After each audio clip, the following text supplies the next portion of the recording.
এবার আপনারাও দেখছেন যে প্রশাসন নিরপেক্ষভাবে কাজ করছে। এখন যার যার বক্তব্য শেষে দিবে, পলিটিক্যাল বক্তব্য তো এক একজন দিয়ে যাবে, যেহেতু তার তো ভোট টানতে হবে, ভোট টানার জন্য তারা বিভিন্ন কৌশল অবলম্বন করে, তো এটা তাদের কৌশল।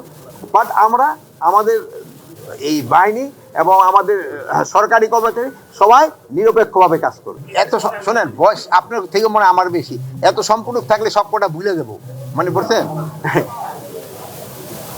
হেলিকপ্টার যে চাইছে এটা তো আপনারা সে বলছে।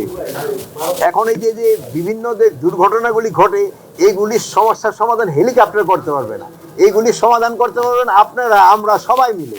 আমরা সবাই যদি সচেতন করি এবং যার যার দায়িত্বটা আমরা যদি ঠিকভাবে পালন করি, তবে কিন্তু এই ঘটনা ঘটবে না। এবং রাজনৈতিক নেতারা যাবে, তারা যদি তাদের কাজটা ঠিক মতো করে এবং তার কর্মীরা যদি ঠিক মতো করে, তো এই কোনো সমস্যার সমাধান হবে না। হেলিকপ্টার তাই সেই সমস্যার সমাধান করে দিতে পারবে না।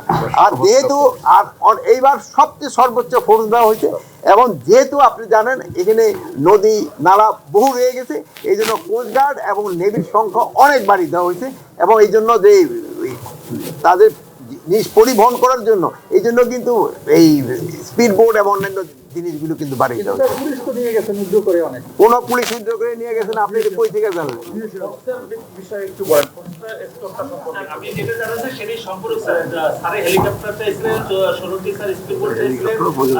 এখন 16 না, নেভি মনে হয় 35টা দিছে, 35টা স্পিড বোট থাকতেছে। ওই কমিশনার সাহেব তো জানে না যে তার 35টা তুলে আইছে, উনি চাইছে 16টা। এখন আমার মনে হয় 16, 16, 32 আর 3, 17, 18, 19টা মনে আমার ফিরে নিয়ে চলে দিতে হবে, যেটা হলো বেশি হয়ে গেছে। গতকালকে ইসলামী আন্দোলনের প্রার্থী এবং বাসদের প্রার্থী এবং একজন স্বতন্ত্র প্রার্থী অভিযোগ করেছে যে প্রশাসন একপাক্ষিক আচরণ করছে, তারা সুনির্দিষ্টভাবেই তাদের আসনগুলোর কথা বলছে। আপনি কি মনে করেন প্রশাসন এখানে একেবারে নিরপেক্ষভাবে কাজ করছে? এবার আপনারাও দেখছেন যে প্রশাসন নিরপেক্ষভাবে কাজ করছে। এখন যার যার বক্তব্য শেষে দিবে, পলিটিক্যাল বক্তব্য তো এক একজন দিয়ে যাবে, যেহেতু তার তো ভোট টানতে হবে, ভোট টানার জন্য তারা বিভিন্ন কৌশল অবলম্বন করে, তো এটা তাদের কৌশল।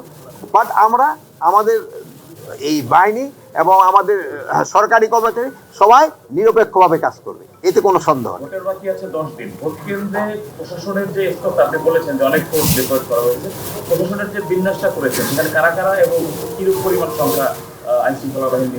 এটার সংখ্যাটা আমি পুরো বাংলাদেশেরটা বলতে পারবো, বাট এই একটা পুরো বাংলাদেশে আমরা 1 লক্ষ সেনাবাহিনী নিয়োগ করতেছি, 1,50,000 পুলিশ নিয়োগ করা হয়েছে, নেভি 5,000 নিয়োগ করা হয়েছে, 37,000 বিজিবি নিয়োগ করা হয়েছে, র্যাব নিয়োগ করা হয়েছে প্রায় 10,000-এর মতো, এবং কোস্টগার্ডও প্রায় 5,000-এর মতো, একটু কম দিতে যাচ্ছে। এবং সবচেয়ে বড় বাহিনী হলো আনসার প্রায় 6 লাখের মতো আনসার নিয়োগ করা হচ্ছে। এছাড়া ইন এডিশন আমরা বিএনসিসি নিয়োগ করতেছি। আচ্ছা, আপনারা ভালো